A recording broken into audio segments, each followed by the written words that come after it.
In this video, I will be showcasing you best camera setting that matches your style on your iPhone 16, 16 Pro, Pro Max and the Plus devices. The camera controls buttons has made it very easy to open your camera app on your iPhone. But first, let's go through the camera settings to ensure the best picture quality. For that, you need to open up your setting, then we will go straight to the camera. The first option that you want to look at is the photographic style. Here, you can select 4 photos from your gallery and swipe between different styles. If you like one, you can set it to default. Then, you can further customize these tones and colors using the slider. If you like it, then just tap on Save Tone and Color and your style will be saved. If you open the camera app, you should be able to see the difference. But it is recommended that you keep it to the standard and do the editing after you capture the photos. Now let's move towards the recording quality. Let's start from the top by going to the record video, and you want to choose at least 1080p HD or 60 fps or 120 fps. If you want to conserve space and if you want the best picture quality, then you can go straight to the 4K at 60 frames per second or 120 frames per second. Just keep in mind that it will take a bit more storage, but I will recommend you choose the 4K 60 fps as it is very decent and smooth. Then moving on, we have the slow-mo recording feature.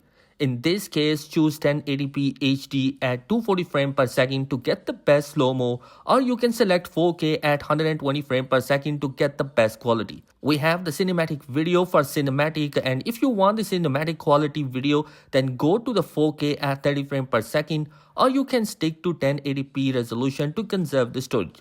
You can also customize the type of sound that you record along with your video. Of course, you want to enable the special sound, and this option below will be enabled by default. We will keep it as it is. After that, we have an important option which is format. You can either set it to high efficiency or most compatible. This will conserve storage, but you will have trouble sharing it to other devices other than Apple. So if you want to share it with any other Android phone or computer, then selecting the most compatible will be the best option for you. After that, we have the photo capture quality. So make sure to go to the photo mode and select the 24 megapixel. Then we have the Pro RAW and Resolution Control Center. And as you can see, if you turn it on, you will be able to take photos in maximum resolution, which is 48 megapixel. So you should definitely enable it. Then go to the Pro default.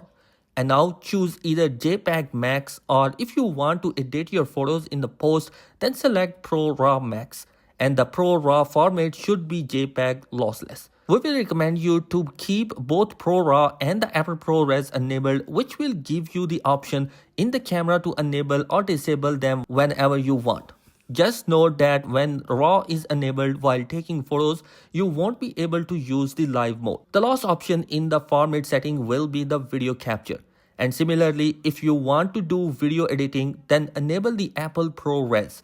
And if you want to do more detailed color correction, and switch from HDR to log. Now let's back towards the main setting page, and here we have the preserve settings. Now enable preserve setting for the options that you want to keep, and keep the other controls disabled so that whenever you close the camera app, they go back to default. For example, I want the depth control to go back to default after I close the camera app. So I will keep this slider disabled. I will do same with the macro control exposure night mode as well.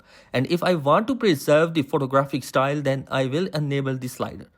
After you have selected which setting to preserve, let's go back, and the next option to use is the volume up button for burst. If you want to take burst pictures, then enable it, which is very handy for capturing moving objects. After that, you have the QR code and the text detection option, which you can keep enabled or disable according to your preference. The next selection is for the composition. This is the position your subject more accurately. For example, you should be enable grid lines and level for better photos composition, and I will suggest you turn off the mirror front camera. Then you can keep view outside the frame enabled. After that, we will go towards the fusion camera option. This enables you to switch between camera lenses when tapping on the 1x zoom button. You will need to enable both the 28mm and 35mm lenses. Then you can choose your default lens according to your comfort. After that, you can enable portraits in photo mode so that you can create depth effect even if you are not taking photos in portrait mode. After that, the next option is prioritize faster shooting. You should turn it off because if you enable it, you may get worse image quality. If you are taking photo faster, you should keep the lens correction option enabled. And the last option is macro control.